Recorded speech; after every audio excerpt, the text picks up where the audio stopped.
आप सभी को नमस्कार। आज हम बात करेंगे असल दुनिया व स्क्रीन और सोशल मीडिया की दुनिया के बारे में। क्या बड़े क्या छोटे, सबकी दुनिया द्विआयामी हो गई है। एक तो हमारी असल दुनिया है, दूसरी स्क्रीन व सोशल मीडिया की दुनिया। स्क्रीन और सोशल मीडिया जीवन में कितना दखल रखने लगा है, यह जानने के लिए अपनी और अपने बच्चों की ज़िंदगी से एक दिन के लिए मोबाइल, लैपटॉप, टीवी हटाइए, फिर देखिए ज़रा आपका समय कैसे कटता है। बदलते बर्ताव पर गौर कीजिए।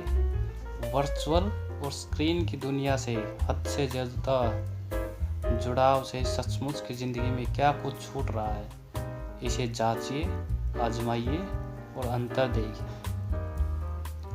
मशीन के जरिए बुद्धिमत्ता भी दिखा ली, अब जरा दिमाग पर जोर दीजिए और देखिए कि इसकी गति कितनी तेज हुई है। इसी बहाने आप भी खुद को जांच लेंगे और बच्चों के लिए भी नई राह बन जाएगी।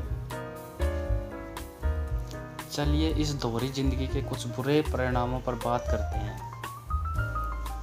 पहला है परिवेश से दूरी।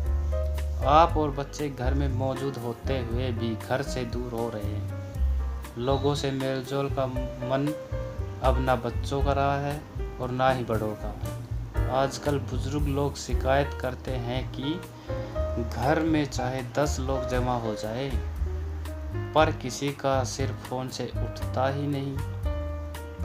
घरेलू काम बोझ लगते हैं। चिंता की बात है कि इस लत से बच्चे सिर्फ शर्मशील जीवन शैली से ही दूर नहीं, बल्कि खुद को संभालना ही भूल रहे हैं। छोटे छोटे काम करने में उनको तकलीफ होती है, कभी लापरवाही के चलते तो कभी दिखावटी बनावटी इमेज के लिए दुर्घटनाओं का शिकार हो रहे हैं। इससे बचने के लिए घरेलू कामों का जिम्मा सबके हवाले कर दें। छोटे बच्चे अपने खिलौने खुद उठाएं, बड़े बच्चे अपने कपड़े खुद संभालें, कमरा बिस्तर खुद ठीक करें। भोजन बनाना हो तो किशोरावस्था के बच्चे खुद बनाएं और रसोई को साफ करके ही वहां से हटें। भोजन करते समय मोबाइल का उपयोग ना बड़े करें ना बच्चे। जब आप किसी से भी बैठकर बातें करें तो टीवी मोबाइल कुछ ना चलाएं। दूसरा है हाथ से लिखना ही भूलें।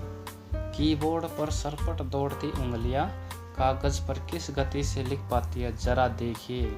विशेषज्ञ तक चिंतित हैं कि नई पीढ़ी का कागज कलम से रिश्ता टूट रहा है। यहाँ तक कि खेल कूद ऑनलाइन और दिमागी कसरत भी ऑनलाइन। इन सब से मानो हम असल जीवन से ही दूर हो रहे हैं। तीसरा है अभद्र और अधूरी भाषा। आजकल बच्चे अजब गजब भाषा बोल रहे हैं। अभद्र शब्द उनकी आम बातचीत का हिस्सा बन गया है। अश्लील शब्दों से भी परहेज नहीं। दोस्तों के नाम पूरे नहीं बोलना भी स्टाइल हो गया है। क्रोध, खुशी, शिकायत, मजाक या डर, उनके हर भाव को असभ्य भाषा का साथ मिल रहा है। इमोजी के जरिए भाव बताने वाली यह पीढ़ी एक पूरे वाक्य को एक शब्द देने लगी है। इसको ठीक करने के लिए आप कुछ अच्छा कर सकते हैं, जैसे अच्छी और रोचक किताबों का रीडिंग सेशन रखें। घर का हर सदस्य एक पेज पढ़ेगा, यह नियम बना लें। इस बीच कोई कठिन शब्द आए तो शब्दकोश में देखें और शब्दकोश का इस्तेमाल करना सिखाएं। अच्छे शब्द अच्छी अभिव्यक्ति का आधार है। शुरुआत में थोड़ी कठिनाई हो सकती है, पर इस प्रक्रिया को लगातार बनाए रखने से भाषा पर सकारात्मक प्रभाव दिखने लगेगा। चौथा है आइडेंटिटी क्राइसिस, मतलब पहचान का अभाव या पहचान का संकट। पहचान का संकट बच्चों ही नहीं, बड़ों में भी स्क्रीन की दुनिया की एक खास इमेज में फिट होने का जुनून देखने को मिल रहा है। यह मन मस्तिष्क का भटकाव सा है। इससे ज़्यादा उलझाऊ और क्या हो सकता है कि मन ने अपने लिए पहचान का संकट ही खड़ा कर लिया है। डेयरिंग सेल्फी के नाम पर जान खतरे में डालने का पागलपन भी आइडेंटिटी क्राइसिस से ही जुड़ा है। स्क्रीन की दुनिया में कुछ अलग दिखना, कुछ अलग करना, कुछ अलग बने रहना, यही पहचान का संकट है। चुनौतियाँ स्क्रीन पर ही नहीं, प्रत्यक्ष हो तो नतीजे वास्तविक होंगे और असरदार भी। बेहतर होने के लिए पहले इस वक्त की स्थिति को समझना होगा। खराब और कमतर स्वीकार करने का हौसला रखने की कमी भी स्क्रीन के मुरीदों में देखी जाती है। अगर बहुत शानदार बनना है तो असल जिंदगी को स्वीकार करके ही आगे बढ़ सकते हैं। हम लोग क्या कर सकते हैं? तो चलिए आगे देखते हैं। पहला, कुछ लिखें। आप और बच्चे ये काम दोनों के ऊपर लागू है। आप दोनों मिलकर ये गतिविधि करें। कोई कविता जो आपको याद हो और जो बच्चों ने पढ़ी हो उसको लिखना शुरू करें। लिखावट ही नहीं, लिखने की गति और वर्तनी पर भी ध्यान दें। पेन पेपर का इस्तेमाल करते हुए गलतियां हों, झुंझलाहट और गुस्सा आए तो भी डटे रहें।